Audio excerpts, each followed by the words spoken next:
দেখছি ইংরেজিতে লেখা, বাবা রে বাবা। আচ্ছা দেখি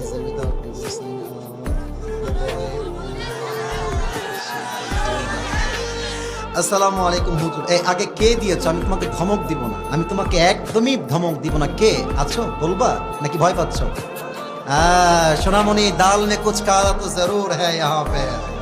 আচ্ছা ঠিক আছে যাও, আমি বলবো না। আমি আজকে তোমাকে নাম বলতে বলছি না, আমি পড়া ট্রাই করছি। এদিকে তাকান। আসসালামু আলাইকুম হুজুর, টেক লাভ। ওয়ালাইকুম আসসালাম।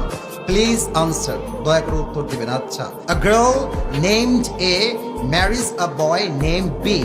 একজন এ নামের ছেলে বি নামের মেয়েকে বিয়ে করেছে পারমিশন ছাড়া, উইথাউট হার প্যারেন্টস পারমিশন, কোনো অনুমতি ছাড়াই বিয়ে করেছে।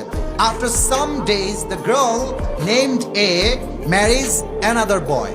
অর্থাৎ যেই মেয়েকে সেই প্রথম যুবক বিয়ে করেছিল, ওই মেয়েটা আরেক যুবককে বিয়ে করে ফেলেছে। এখন সে বলতেছে without divorcing the boy name B, অর্থাৎ আগে যে যুবকের সঙ্গে বিয়ে হয়েছিল তাকে ডিভোর্স দেওয়া ছাড়াই এই মেয়েটা আরেক জায়গায় বিয়ে করেছে। হোয়াট শুড দে ডু নাও?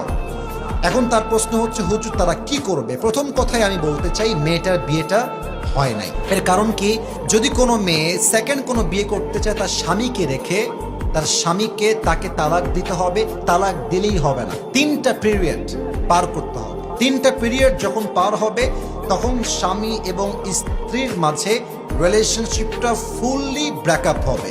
তখন মেয়েটা চাইলে অন্য কোনো জায়গায় বিয়ে বসতে পারে।